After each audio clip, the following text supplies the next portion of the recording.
Hi, my friends. Today I want to present you a new story. Enjoy watching it. It was a regular Monday afternoon at the gas station, the kind where the routine felt almost rhythmic. Cars rolled in, filled up, paid, and left, a seamless cycle of mechanical precision. I was manning pump number 3 when I noticed an elderly man in a weathered blue sedan struggling to find his wallet, his brow furrowed in frustration as he patted down his pockets repeatedly. My heart ached at the sight of him. He reminded me of my own grandfather. "Excuse me, sir, do you need any help?" I asked, walking over with a friendly smile. He looked up, his eyes filled with a mix of embarrassment and worry. I seem to have forgotten my wallet at home," he stammered. "I don't have any money to pay for the gas." "It's all right," I said gently. "Don't worry about it. I'll cover it for you." "Really? I can't let you do that," he protested, but there was a glimmer of relief in his eyes. "I insist," I replied, pulling a $20 bill from my purse. "Just consider it a small act of kindness. You can pay me back whenever you get a chance." His eyes welled up with tears. "Thank you, young lady. My name is Carter, by the way." "I'm Betsy. It's nice to meet you, Carter." He scribbled his name and address on a piece of paper and handed it to me. "I'll make sure to repay you, Betsy. People like you restore my faith in humanity." As he drove away, a sense of warmth filled my chest. I turned back to see my coworkers, Jerry and Linda, watching the whole interaction with skeptical eyes. They whispered amongst themselves, casting furtive glances my way. I knew they wouldn't understand. Later that day, as the evening rush began to dwindle, I was summoned to the manager's office. My stomach churned with unease as I walked down the narrow hallway. Inside, Mr. Thompson sat behind his cluttered desk, a stern expression etched on his face. "Take a seat, Betsy," he said, motioning to the chair opposite him. I sat down, my hands clasped nervously in my lap. "Is something wrong, Mr. Thompson?" He leaned forward, his eyes piercing. "I've received a report from Jerry and Linda about an incident involving a customer earlier today. They claim you took money from the register to pay for someone's gas." My heart sank. "No, Mr. Thompson, that's not true. I used my own money." The man had forgotten his wallet, and I didn't want to leave him stranded. Mr. Thompson sighed, rubbing his temples. "Betsy, you know the policy. We can't allow exceptions. It sets a dangerous precedent." "But it was my money," I insisted. "I was just trying to help." "I'm sorry, Betsy," he said, his tone softening slightly. "But rules are rules. I'm going to have to let you go." I felt a wave of despair wash over me. Losing this job would be a significant blow to my family. "Please, Mr. Thompson, reconsider. I need this job." "I'm sorry," he repeated. "But my hands are tied." With a heavy heart, I gathered my things and walked out of the gas station for what I thought was the last time. The weight of the world seemed to press down on my shoulders as I made my way home. The walk home felt longer than usual that evening. My feet dragged along the pavement, the weight of my dismissal pressing heavily on my shoulders. I replayed the day's events over and over in my mind, trying to make sense of it all.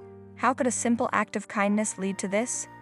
As I approached our modest house, I paused to compose myself.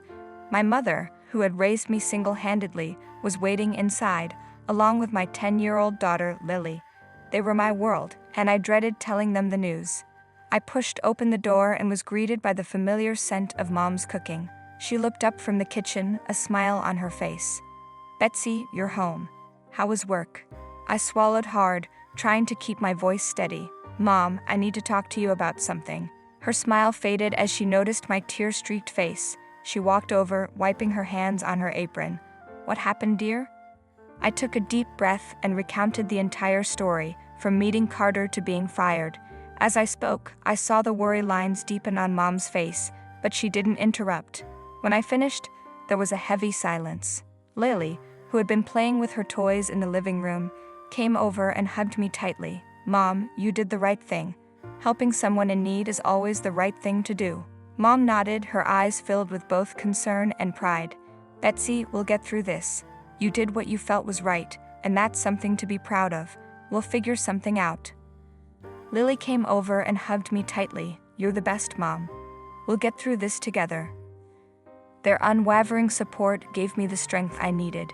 We spent the rest of the evening brainstorming ways to make ends meet and searching for new job opportunities.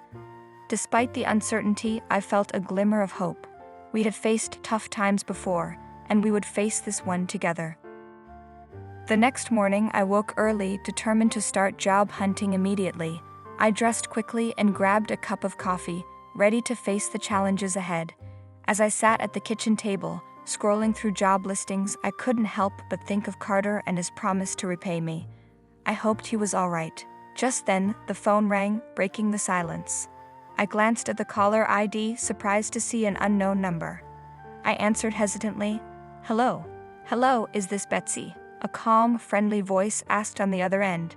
"Yes, this is she," I replied, curiosity piqued. "My name is Teddy. I'm Carter's son. I believe you helped my father at the gas station yesterday." My heart skipped a beat. "Yes, I did. How is he?" "He's doing well, thanks to your kindness," Teddy said warmly. "I wanted to thank you in person and repay you for the gas." "That's not necessary," I began, but Teddy cut me off gently. "Please, it's important to us. Can I come by later today?" I hesitated, then agreed. "All right, here's our address." As I hung up the phone, a sense of anticipation washed over me. The morning light filtered through the curtains as I prepared for the day ahead, the anticipation of Teddy's visit making my heart race. I tried to keep busy, tidying up the house and preparing a pot of coffee. Mom and Lily sensed my anxiety and offered their support in their own ways. Mom by keeping me company in the kitchen and Lily by drawing cheerful pictures at the table. "Betsy, you've done a wonderful thing," Mom said, her voice filled with pride. "You'll see, this visit will bring good news." I nodded, trying to absorb her optimism. The uncertainty of the past day had left me feeling vulnerable, but I couldn't shake the hope that Teddy's visit might bring some clarity, if not a resolution, to our predicament. The doorbell rang, jolting me from my thoughts. I wiped my hands on a dish towel and took a deep breath before opening the door. Standing on the porch was a tall man in his late 30s, with kind eyes and an air of quiet confidence. He held a small envelope in one hand and a bouquet of flowers in the other. "Hi, you must be Betsy," he said, offering a warm smile. "I'm Teddy. It's a pleasure to meet you." I smiled back, feeling a little more at ease. "Nice to meet you too, Teddy. Please come in." He stepped inside, handing me the flowers. "These are for you and your family. A small token of our appreciation." "Thank you, they're beautiful," I replied, touched by the gesture. "Please have a seat. Can I get you some coffee?" "That would be great, thank you," Teddy said, taking a seat at the kitchen table. I poured us each a cup of coffee, my hands trembling slightly. Mom and Lily joined us, eager to meet our guest. Teddy greeted them warmly, and we all settled in around the table. "My father told me what happened at the gas station," Teddy began, his expression earnest. "He was deeply moved by your kindness, and so am I. It's not often you meet someone who's willing to help a stranger without expecting anything in return." I felt my cheeks flush. It was the right thing to do. He needed help, and I was in a position to provide it. "Even so, it cost you your job," Teddy said, his tone somber. "I'm truly sorry about that. I want to make it right." He handed me the envelope, and I opened it to find cash. More than enough to cover the gas I had paid for. I looked up, meeting his eyes. "This is very generous, but you didn't have to." Teddy shook his head. "I insist, and there's something else I'd like to discuss with you. My father has been diagnosed with Alzheimer's, and his condition is progressing. It's been a challenging time for our family. When he came home and told me about you, I felt an immense sense of gratitude." "I'm so sorry to hear about your father," Mom said gently. "That must be incredibly difficult." "It is," Teddy admitted, "but your kindness gave us hope. It showed us that there are good people out there willing to help without judgment." He paused, taking a sip of his coffee. "I own the gas station where you worked, and I've been looking for someone trustworthy to manage it.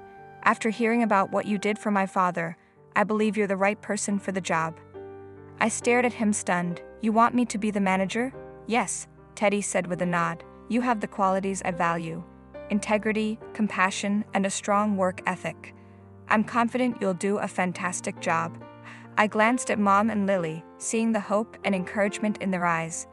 This opportunity was beyond anything I had imagined. It was a chance to provide for my family and prove my worth. "I'm honored, Teddy," I said, my voice thick with emotion. I won't let you down." Teddy smiled, a look of relief crossing his face. "I have no doubt. We'll start with some training and you can begin as soon as you're ready." The rest of the morning passed in a blur of conversation and planning. Teddy shared more about the station, his expectations, and the support he'd provide. I felt a renewed sense of purpose and excitement, eager to embrace this new chapter in my life. As Teddy prepared to leave, he turned to me, his expression serious. "Betsy, you've already proven yourself in ways that matter most. This job is just the beginning. Thank you for giving my father and our family hope." "Thank you, Teddy," I replied, my heart swelling with gratitude for everything. After he left, I sat down with Mom and Lily, the weight of the past day's events finally lifting. We had a plan, a path forward, and for the first time in a long while, a sense of security. "Mom, I'm so proud of you," Lily said, hugging me tightly. "You're going to be the best manager ever." "And we're here for you, every step of the way," Mom added, her eyes shining with pride. I held them both close, feeling a deep sense of contentment. The visitor had brought more than just repayment and a job offer. He had brought hope, faith in the goodness of people, and a reminder that sometimes doing the right thing leads to the most unexpected and wonderful opportunities. The days following Teddy's visit were a whirlwind of activity and anticipation. I was scheduled to start my training as the gas station manager, and I could hardly believe my good fortune. The opportunity was more than just a job. It was a lifeline, a beacon of hope for my family's future. On the first day of training, I arrived at the gas station early, the morning sun casting a warm glow over the familiar lot. The smell of gasoline, once a symbol of a dead-end job, now seemed to signify a new beginning. Teddy was waiting for me, a reassuring smile on his face. "Morning, Betsy. Ready for your first day?" he greeted, his voice warm and encouraging. "Absolutely," I replied, trying to keep the nervousness out of my voice. "Great, let's get started," he said, leading me inside. We began with a tour of the station, Teddy explaining the various aspects of the operation. There was so much more to the job than I had realized: inventory management, scheduling, customer service protocols, and financial oversight. It was overwhelming, but Teddy's patient and thorough explanations made it manageable. As we walked through the aisles of the convenience store attached to the gas station, Teddy turned to me. "You're going to be great at this, Betsy. I can tell you have the right attitude and the skills to make this place run smoothly." "Thank you, Teddy. I'm really grateful for this opportunity," I said, feeling a swell of gratitude. "It's well-deserved," he replied. "Now let's go over the inventory system. It's crucial to keep track of what we have in stock to ensure we're meeting customer needs and minimizing waste." I nodded, absorbing the information. The inventory system was complex, but Teddy's clear instructions made it seem less daunting. As we worked, I couldn't help but notice how much pride he took in his business. It was inspiring, and it made me want to do my best to uphold the standards he set. Later, as we were checking the fuel pumps, a customer approached, an older woman with a kind smile. She reminded me of Carter, and my heart warmed at the thought. "Excuse me, are you the new manager?" she asked, her eyes twinkling with curiosity. "Yes, I am," I replied, smiling back. "How can I help you?" "I just wanted to say it's nice to see a friendly face here. I've been coming to this station for years, and it's good to know it's in capable hands," she said warmly. "Thank you, that means a lot," I said, genuinely touched. As she walked away, Teddy turned to me, a knowing smile on his face. "See, you're already making a positive impression." When I got home that evening, I was greeted by the familiar, comforting sounds of family.